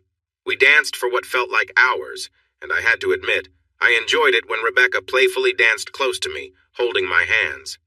Throughout the night, a few guys approached her to ask for a dance. As I mentioned, she looked fantastic. Each time, she kindly but firmly said no. At one point, I returned from the bar with drinks when a man stopped me and put a hand on my shoulder. "You've got a great girl. I hope you know that," he told me. He noticed my confused look and continued, "Your girlfriend is really attractive. I asked her to dance while you were at the bar and she turned me down. Can you believe that?" The guy seemed confident and fit, likely someone who had charm. I sensed he might have had success with women before, but Rebecca had clearly chosen to stay with me. He smiled and walked away. Saturday morning, I woke up slowly, smiling as I remembered the wonderful night Rebecca and I had. The sun was shining through the blinds as I lay there thinking about our dinner, dancing, and the great conversations we shared. Just then I remembered that amazing kiss before I left her. I turned over to find her beside me, peacefully sleeping with her eyes closed and breathing softly. I looked at her face and remembered how we came back to my place without even saying a word. She followed me into the bedroom, took off her dress, and got into bed with me. "If you're going to look at me like that, you better do something about it," Rebecca said playfully, her eyes still closed but a big smile on her face. I smiled back and tucked myself under the covers, moving closer to her. I felt her warmth against me as our lips met. Just like the first time we met, our lips came together in a sweet moment that made me feel a deep connection with Rebecca. As we kissed, she pulled me closer, and I felt her moving gently against me. "Rebecca?" I asked when our kissing slowed for a breath. She responded, lost in the moment. "Rebecca?" I said again. She opened her eyes and looked at me. I saw desire in her eyes and something deeper that made me a little scared to name. Love. For a moment, she stayed in that dreamy place, but I think she sensed my feelings. "Gregory, are you okay?" she asked, looking surprised. "If you're worried, we didn't do anything, just kissed and slept." I shifted, propping myself up a bit. "Rebecca, I started but paused. She didn't say anything. She moved a little, and for a brief moment I caught a glimpse of her. She quickly covered herself, knowing this was an important moment that wasn't the right time for fun. She waited for me to find my words. "I'm scared," I confessed. "What Jillian did hurt me in ways I can't really explain. I felt like I was never enough, like I had failed." Rebecca nodded, keeping quiet and letting me talk. "I've been through so many emotions this past year, pain, anger, sadness, and feeling lost. But now I'm scared, and it's not about Jillian. I'm scared about you," I finished. Rebecca reached out and gently touched my cheek. The look of understanding she gave me almost made me cry. "I understand, Gregory. Jillian hurt you a lot," Rebecca said softly but firmly. "Even though I went through my own pain, it's different because you really tried to connect with her, and you faced rejection." I nodded and took a deep breath. "I'm scared, Becca, because I think I'm falling in love with you. I'm worried that I'm broken and that I can't give you what you need." In a surprising move, she pulled me close, resting my head on her chest. "Shh, my wonderful man," she said softly. "I'm here for you," she said gently. "I can see you're going through a hard time. Let me help. Just share whatever you're comfortable with, and don't hold back." I lifted my head, and for a moment we locked eyes. Then we leaned in closer, and soon our lips met in a warm, comforting kiss. The feeling grew between us, natural and easy. As we held each other, I felt her warmth and kindness. She was close, drawing me in, and we found comfort just being there side by side, in each other's presence. There was no need for words, just a shared understanding and peace. Later we lay together, quietly enjoying the calm of the moment. The silence spoke for us, and we felt at ease, appreciating the simplicity of being close. After a while we drifted off, feeling lighter and more at peace than before. We lay there, simply happy to be in each other's company, resting side by side in quiet connection. I found that looking at pictures in my own hand could not compare to being with a willing partner. I felt a shift next to me, and, thinking Rebecca was reaching for a tissue, I was surprised to see her holding her phone. "Smile, sweetie," Rebecca said, taking a selfie with her head resting on my shoulder. But Rebecca? I questioned. Don't worry, I have a private folder on my phone just for us. I've never taken a picture like this before or let someone be so close to me. Just then, my phone beeped with a message. Rebecca had sent me the photo. Greg, I trust you, she added. I got up for a moment to fetch a wet washcloth from the bathroom. When I returned, Rebecca was purring contentedly. I gently helped clean her face before leaning in for a kiss. Greg, sweetheart. I smiled, knowing it was now her turn for attention. I began kissing down her neck, and though we had been together for a while, I took a moment to appreciate my new girlfriend. Rebecca had a slim figure. While she wasn't overly large, she had a nice shape. Her skin was smooth, and I quickly found that with a little attention, she could feel very good. As I explored further, I noticed her graceful form. She enjoyed running, which was quite evident. I couldn't help but think I wanted to be with her for the long run. I gently pulled down the black satin panties she had worn, noticing her smooth skin. Rebecca smiled and relaxed, inviting me in. I found myself anticipating what was to come. The moment I touched her, she began to respond positively. I took my time, making sure to create a sweet moment that lasted for some time, enjoying every bit of her reaction. Greg? Rebecca asked after a while, smiling down at me. I looked up at her, feeling happy. Take me, she said softly. I moved up her body and, without any hesitation, connected with her deeply. Rebecca wrapped her legs around me, and we both sighed in contentment. It started slowly, but we soon found our rhythm, spending nearly an hour wrapped up in each other. Words were few. Our actions spoke volumes. Afterwards, we lay together, feeling warm and content. Thank you, I said to her. I felt her smile against me. You're welcome, sweetie. Are you okay? Better, I responded. You gave me a wonderful gift today. You brought back my confidence. I felt her hold me tighter. Yes, but now it's mine. No one else will ever have it. That weekend, we hardly left the bed except to shower or grab something to eat. We didn't put on any clothes until Monday morning when it was time to go to work. I had to drive Rebecca back to her apartment in the dress she wore on Friday night. She also chose to go without anything underneath, which excited me. By the time I reached the office, I had 2 more pictures of my girlfriend. In the second one, she had used a pen to write Gregory's on her stomach. That week, Rebecca spent every night at my place except for Wednesday, when she worked late, and it was easier for her to get things from her apartment. At my office, Colleen never asked too many questions, but she seemed to enjoy the news of my relationship with her niece. I never outright said it, but I think Colleen understood that we were close. Hey, Greg, James said one Tuesday after getting coffee. Do you have a few minutes? He closed the door without waiting for my answer.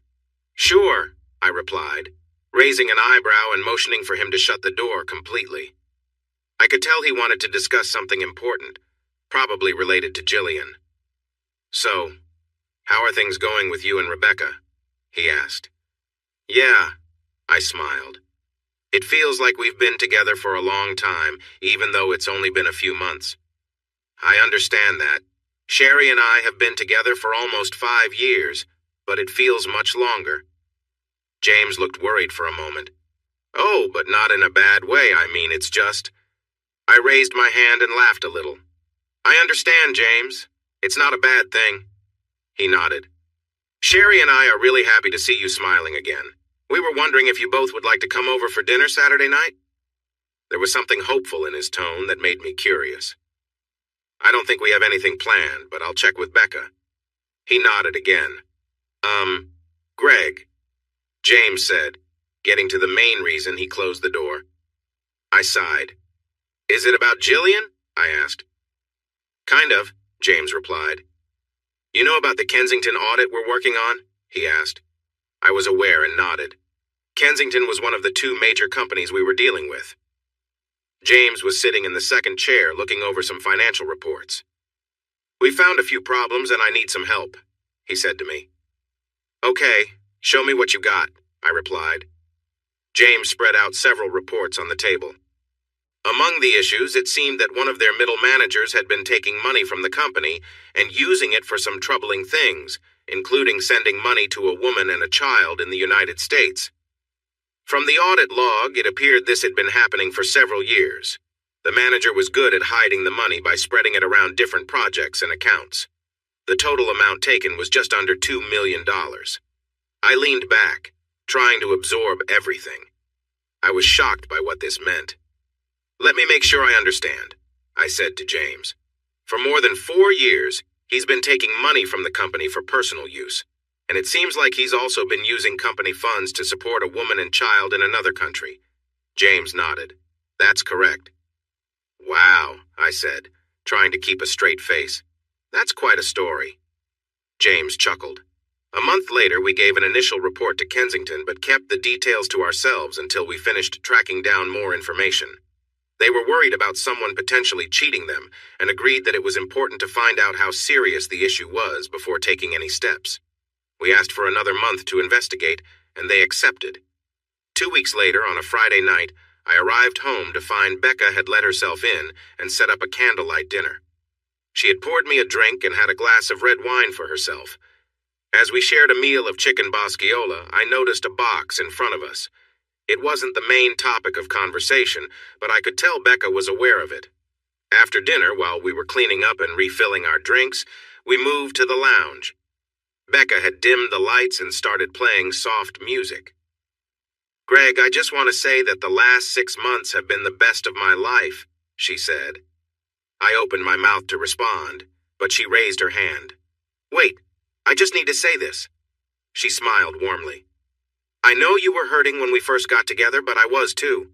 I've had some ups and downs in my past, and what we have feels incredible because we give so much to each other. I love being with you, and I look forward to coming home to you every day. I mentioned that I had a crush on you when we first met, and that's true. But I love you, Gregory. I really need you to know this as you open the box." With that, Rebecca set her drink aside and handed me the box that was on the kitchen table during dinner, now sitting on the floor before us. She passed it to me but didn't pick up her glass again, looking at me with anticipation. The box was small, about the size you would use to ship a pair of headphones from Amazon. It wasn't sealed, so I gently lifted the lid. Inside was another box, but resting on top of it was an envelope. I picked up the envelope and glanced at Rebecca. She looked a bit nervous but nodded as I unfolded the letter inside. "Gregory, inside this box is the engagement ring you bought last week. I found it by accident last weekend while I was cleaning up and you were in the shower. I really hope that you will open this box, take out the ring, and ask me to marry you. I love you so much. Yours truly and forever, Rebecca Brown. P.S. I love you, love you, love you." I looked back at Rebecca, seeing hope on her face, and silently mouthed, "I love you too," as I opened the second box. In the middle of soft tissue paper was the ring box I had chosen, which held a simple gold band with a single diamond shining in the center. I smiled at Rebecca as I took out the box. "I never looked inside the ring box, my love," Rebecca said. "I wanted to, but I didn't."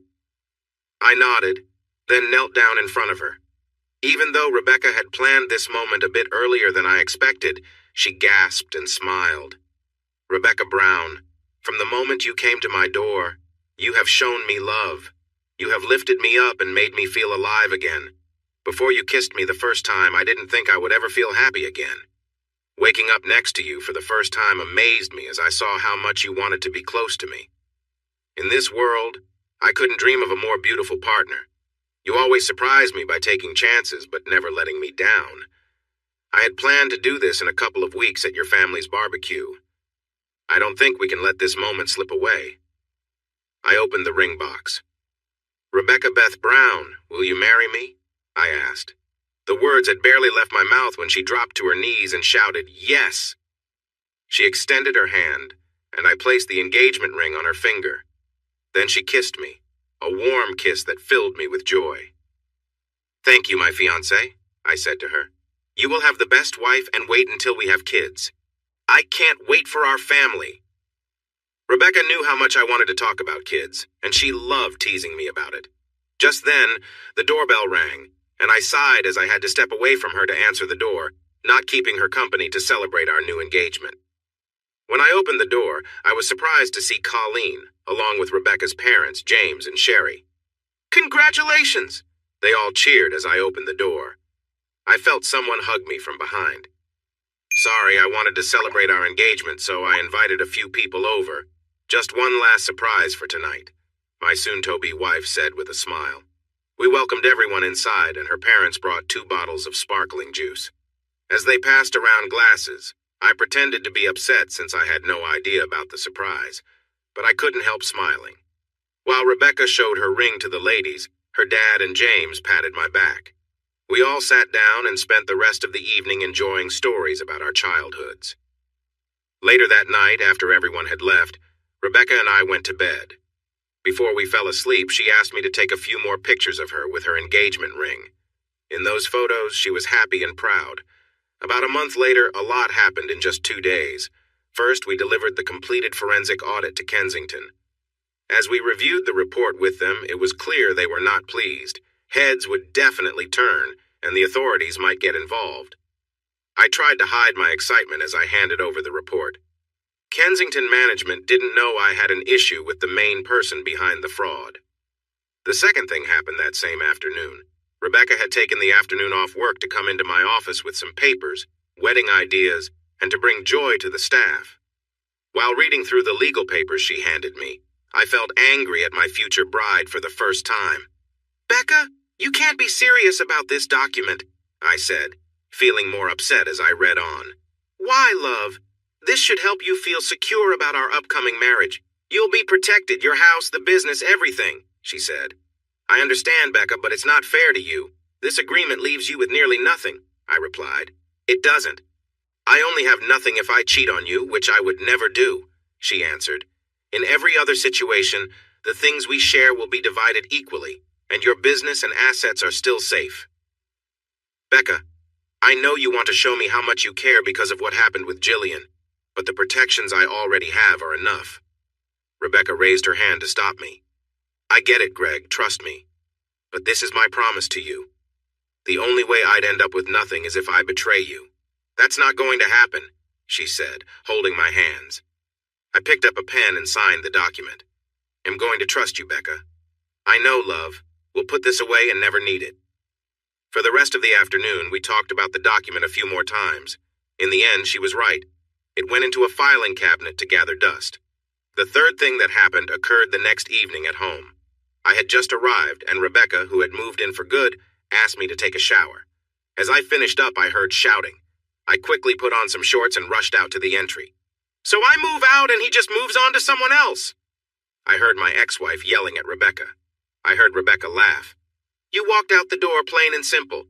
You left a kind man and broke his heart. And I am not someone else," Rebecca replied, making air quotes with her fingers. I stayed back out of sight in the hallway. "But sure, he'll own that title. I'm Gregory's special partner. He gets all of me. Can you say the same about your marriage to him?" my fiancé retorted at Jillian. "You're a terrible person," I heard Jillian yell, followed by the sound of a slap. I took that as my cue to step into the room. Both women turned to look at me with Jillian holding her cheek. I chuckled. "Rebecca," I said, smiling. "Meet Jillian, my ex-wife. Jillian, meet Rebecca, my fiancé." For a moment, both women stared at each other before I stepped between them. "Do you find this funny, Greg?" Jillian asked. "Actually," I paused. "Yes, I do. You weren't invited, and you started shouting at my fiancé before that happened. Maybe it's just a bit of payback for how things ended between us." Rebecca gave Jillian a look, but I raised my hand. "Enough, Becca." She took a step back, still glaring at my ex. "What do you want, Jillian?" I sighed. "Why did you do it, Greg? Do it."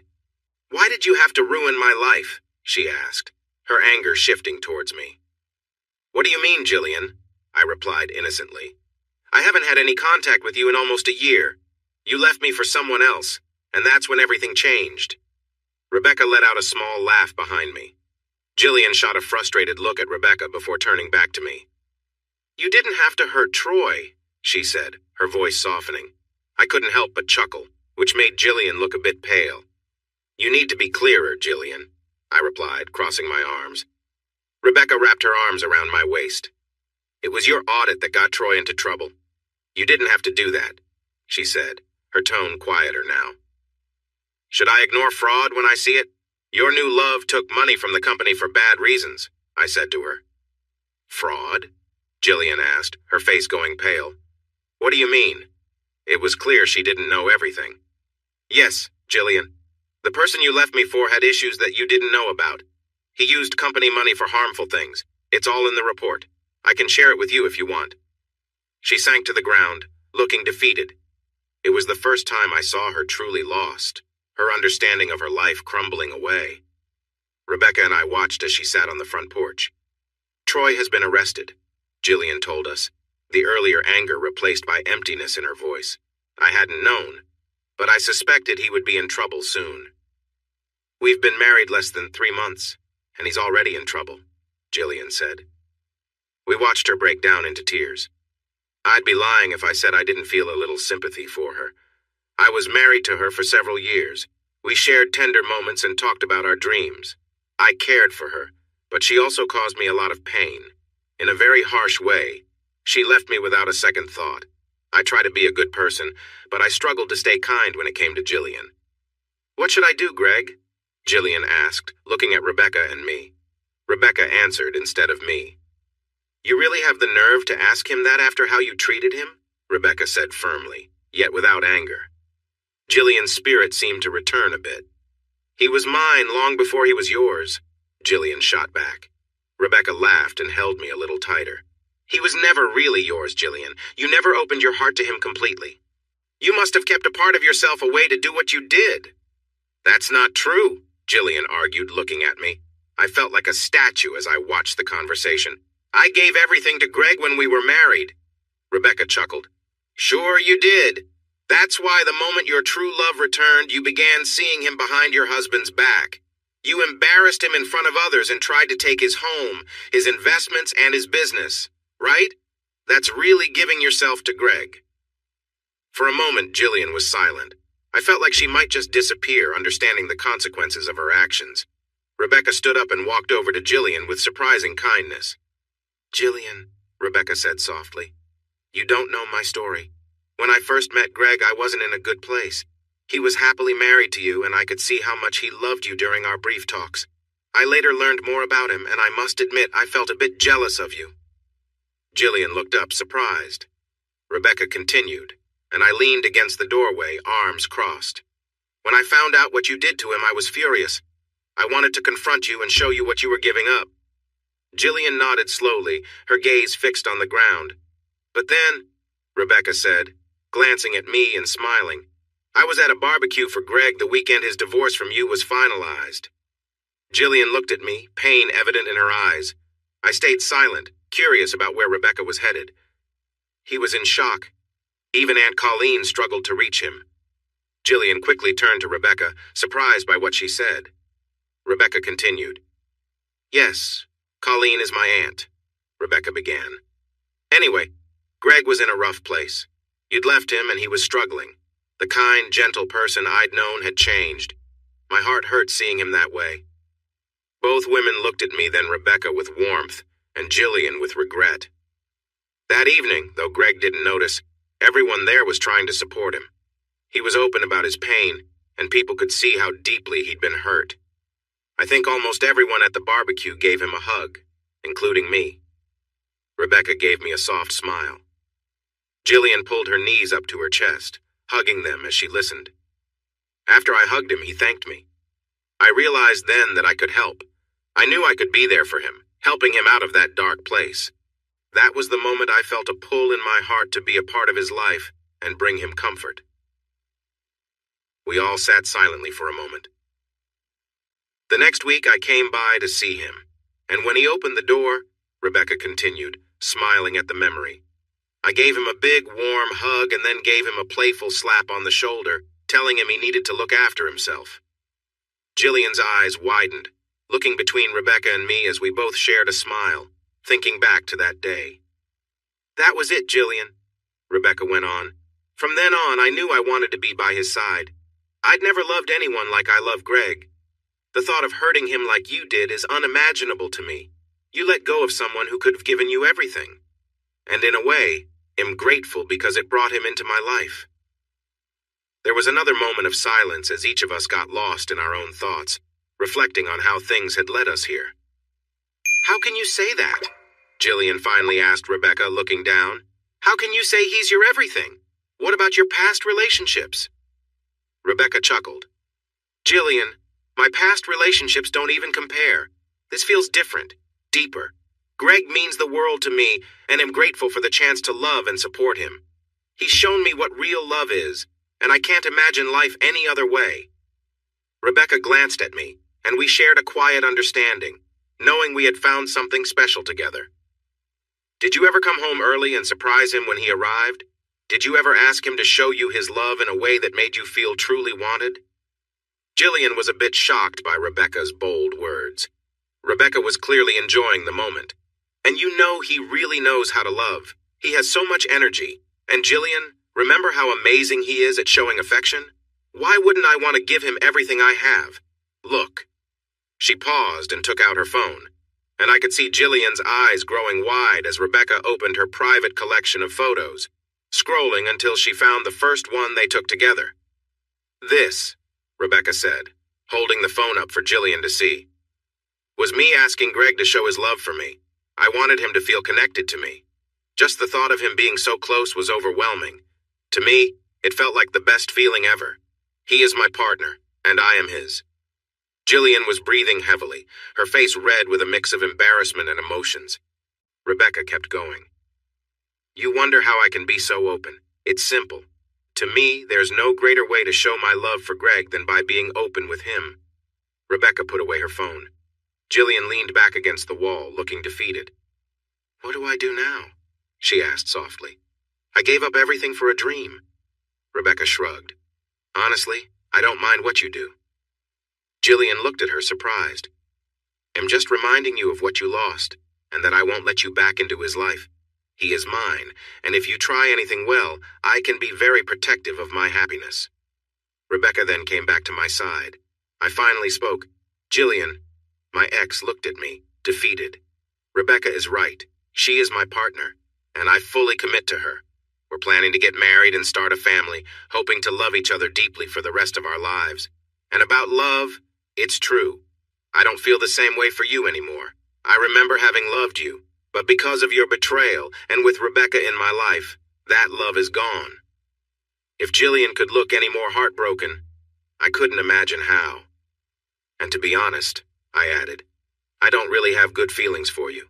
You hurt me deeply more than anyone else ever has. But since I once loved you, I will give you some advice."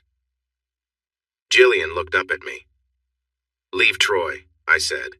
"Get away from him before things get worse. He's facing serious consequences for what he's done." "Where will I go?" she asked. I shrugged. "I don't know. Maybe Mark and Lena will let you stay with them." "They're getting a divorce," Jillian said sadly. I replied, "I'm not surprised. Cheating can do that. Look, Jillian, you need to sort this out on your own. I can't help you. We're just two people who had something for a while." "Is that how you really feel? Is there no hope for us to be friends?" Jillian asked hopefully. "No," both Rebecca and I answered together. Jillian then stood up and shook her head sadly. She looked at Rebecca and me standing close together. Jillian sighed. "Thank you for your honesty. I wish we could have stayed friends. At the start, I hoped things would be different, but I see now that it was just a dream. She paused, shaking her head again. "Thank you. No one else has been so honest with me. Take care of each other. I hope you both have a happy life together." With that, she walked to her car, got in, gave us a sad look, and drove away. Over the next month, more news about Troy's arrest came out. Our discovery of the fraud was reported, and we had to almost double our staff by the end of the year because of the increased demand for our services. Rebecca and I had a small wedding with friends and family. We spent our honeymoon in North Queensland, enjoying 2 lovely weeks on the beautiful beaches. When we returned home, we got into a nice routine of work, love, and dreaming about the future. We talked about having children. Rebecca decided to stop using birth control, and we would see what happened. We were close every day, and I appreciated how excited she was about starting a family. About a month after we began trying, I received a call from her as I was heading home. She asked if I was on my way, and I confirmed that I was. But when I got home, it was oddly quiet. As I walked in, I didn't hear anything, and it felt strange. I set my bag down on a chair and called out for Rebecca, but there was no answer. I was a little worried. She had just called me a short while ago, and her car was in the garage, so where could she be? I walked through the house calling for her, and stopped when I entered the bedroom. Rebecca was there, but I quickly realized why she hadn't answered my call. As I stepped into the room, she turned to hear me but couldn't see me because of something covering her eyes. She couldn't talk either, and it seemed she was unable to move. In front of her was a small coffee table with a feather, some oils, a letter, and a few other items. I picked up the letter and opened it. "Gregory, my love, as you read this and look at me, I want you to know I have committed myself to you. I'm here with you," Rebecca had written in her letter. "I may not be able to move, speak, or see you, but I can feel and hear you. I'm here, always yours." I placed the letter down, feeling a warmth of affection and appreciation for her as I looked over to where she rested. She seemed calm, her face peaceful, with a soft, contented smile. Rebecca had always shown her care and trust with me. I leaned down, gently brushed her cheek, and smiled as she responded with a soft laugh. Her laughter and the warmth of the moment lifted my spirits. The evening was filled with light-hearted moments, laughter, and soft whispers. We simply enjoyed being together, sharing stories, and letting the night drift by. It was a peaceful and comforting closeness, and I was grateful for it. Later, we shared a quiet meal and laughed over memories, letting the joy of the moment surround us. We cherished the simplicity of just being there for each other, knowing that nothing more was needed. The night was filled with warmth and happiness as we enjoyed each other's presence, a reminder of the strong connection and comfort we shared. I smiled at the last moment as I held my wife close, feeling a rush of happiness. After a sweet moment together, I kissed her gently. When I lifted the blindfold, I saw her eyes filled with pure love. "I love you, Gregory," she said softly. "I love you too, Rebecca," I replied. I released her hands and feet, and she showed me how she had tied herself up, keeping one arm free until I was almost home. We cuddled for a while before Rebecca playfully jumped on top of me, asking for another chance to create a family. After a cozy shower and changing the bed sheets, I felt sure that our first child was on the way, born from love and a deep connection. I felt a happiness I had never known before. 9 months later, our first daughter, Sarah, was born. Just under 2 years after that, we welcomed twins, Henry and Peter, and finally, our little Bridget arrived. After Bridget's birth, Rebecca and I decided that our family was complete, so I took steps to ensure that we wouldn't have any more children. In the years that followed, our lives were filled with joy and love. Sure, we had our typical family issues and disagreements, but love always filled our home. On a chilly winter morning, it was time to say goodbye to Rebecca as we laid her to rest. She bravely fought cancer for 2 years. Until her last moments, she gave everything to our children and me. Even when she was weak, we would lay together as husband and wife, and she would tell me how much she needed my love. "Baby," Rebecca said, even while in pain, trying to stay alert. We were cuddled together.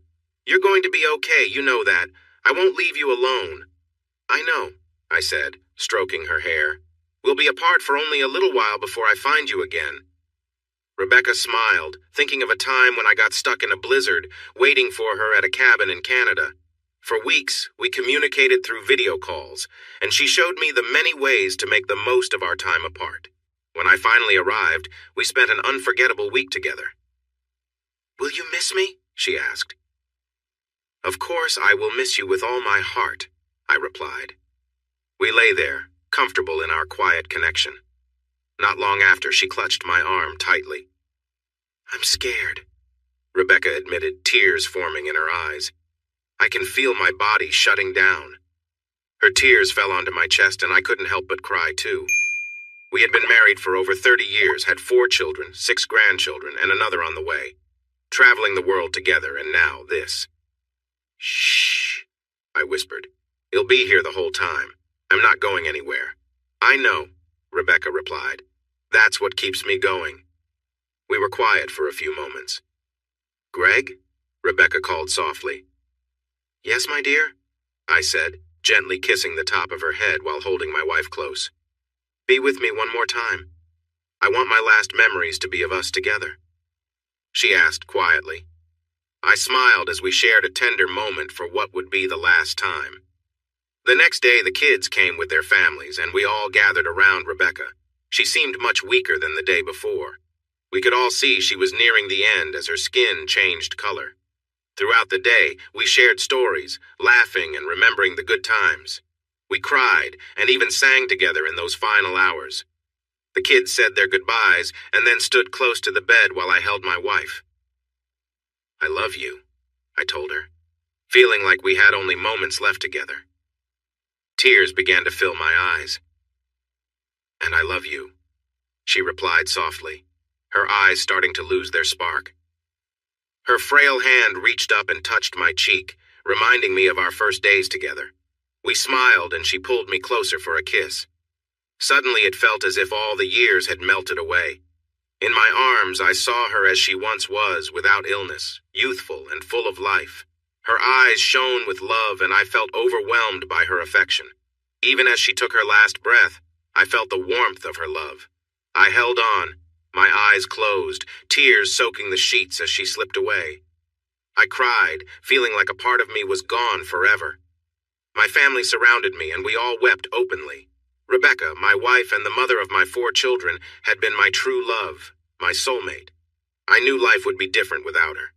But I also felt a sense of peace. She was free from the pain caused by her illness. Afterward, I realized that even though she was gone, I would always have reminders of our life together. Our kids were a constant presence, and almost every weekend I spent time with them or visited. James and Sherry often brought their family around, too. I was never alone. As the months passed, I was grateful for my family and friends. If I felt lonely at night, I had countless photos and videos of our time together, which always brought a smile to my face. They reminded me of the love we shared, and I cherished those memories. Often after my release in previous years, I would imagine her with me, gently kissing me as I fell asleep, happy in our love and knowing we would be together again someday. About 6 months after Rebecca's passing, I was enjoying a coffee on a Saturday morning at our local coffee shop. Suddenly, a shadow crossed over me and stopped. "Gregory?" A voice I had not heard in over 30 years said. "Jillian," I replied, recognizing the older version of the woman I once loved. For some reason, I gestured to the seat across from me. "Care to join me?" I asked. She paused for a moment, then nodded and sat down. As I looked at her, I noticed the lines on her face, the tired look in her eyes, the freckles on her arms, and her thin frame. I hadn't kept up with her life much since that evening on my front porch, but from what I knew, things hadn't been easy for her. "How are you?" I asked casually. "Oh, getting older. The body doesn't work like it used to. Sometimes I think about staying in bed in the morning because it would hurt less," she said. I laughed. I could relate to that. Jillian smiled for a moment, but then her expression turned sad. "I heard that Rebecca passed. I'm sorry, Greg," she said sincerely, which took me by surprise. "Thank you," I replied. "I miss her a lot, but she is always in my heart and on my mind every day," I said, smiling as I remembered the times Rebecca and I sat at this very table. "And," I continued, taking a breath, "the kids never give me a moment's peace. Now that Becca is gone, they are making sure I stay active and take care of myself." Jillian smiled briefly, then her smile faded again. "How about you? Any kids?" I asked, curious. She shook her head and looked down at her coffee with regret. "I never had kids," Jillian said. "I was married 6 times before I realized none of them came close to what I had with the first husband." Her sad smile carried a hint of bitterness. "I really messed things up, didn't I, Greg?" she asked, then raised her hand. "No, I know I did too. I hurt you, and then I spent so much time blaming you for things that went wrong. Every man after him, each marriage, I thought, this is it, but none of them were like you." As I looked at her, I felt a mix of emotions. I had been angry with her for a long time, longer than I should have, but now I saw a broken woman who never experienced a loving relationship. "Jillian," I said, taking a breath, She looked over at me, her eyes holding a hint of hope, just like they did all those years ago.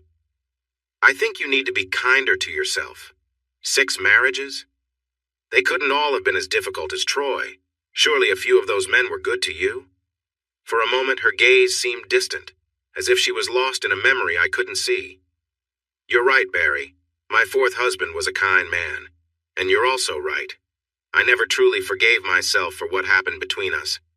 I wanted love, but I always felt the pain I caused you. She met my gaze. I've said it before, but I am truly sorry, Greg, Jillian said softly. Thank you, Jillian. I accept your apology, I replied.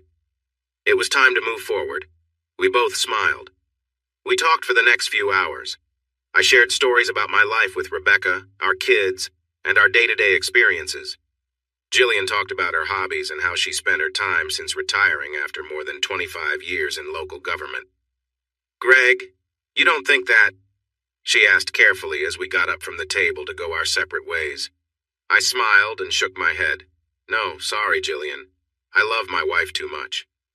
Greg, I know you loved Rebecca, but she's gone. Surely there is nothing wrong. I raised my hand to stop her. Jillian, Becca and I are only apart for a little while until we can be together again. My love for her is just as strong today as it was when we met. I cannot and will not betray my wife, I explained. My words touched something deep inside Jillian. She understood the pain of her own losses. She nodded slowly. Friends, then? She asked. We'll see, Jillian. We'll see, I replied. Another decade passed before a stroke took me one Saturday afternoon. Sarah and Bridget were with me, and after lunch, I sat down to watch some TV. I was surprised it wasn't painful. My vision blurred and I felt very tired before closing my eyes. The next moment, I felt arms around my waist as I stood beside my body and saw Rebecca holding me. Becca? I asked. It's okay, my love. It's your time, she said gently. What about the kids? I asked. They will be fine, she assured me. You may not have noticed how much you've slowed down lately, but they have. They are ready. I nodded. This is real, isn't it? This isn't just a dream? I asked. She laughed softly, pulling me down for a kiss.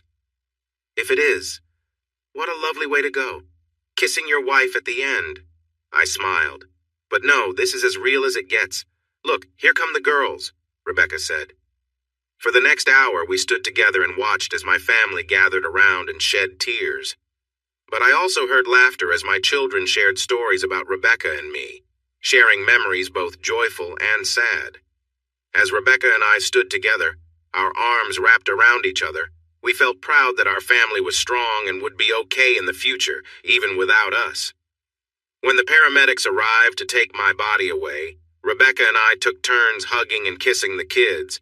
We knew it would be some time before we saw them again. They couldn't see us, just felt a soft breeze pass by. Come on, sweetheart, Rebecca said, wiping a tear from her cheek. I have a lot to show you. You're going to enjoy it. We have so much love to share. Don't I need to go see God or something? I asked. Well, yes, he's waiting for you. But don't worry, he's nice, she said with a smile. I took a moment to look at Rebecca. She looked just like she did when we first had Sarah. I felt the same too. Wait, is there fun in heaven? I asked. Rebecca smiled back at me. She looked at me with warmth in her eyes, took my hand, and began to lead me somewhere. Come and see, my love, she said, her voice inviting. Come and see. Hey, everyone! Thanks for watching. Don't forget to subscribe and turn on notifications so you won't miss any of the exciting stories we have coming up. What do you think about the characters in this story? Let us know in the comments. We'd love to hear from you.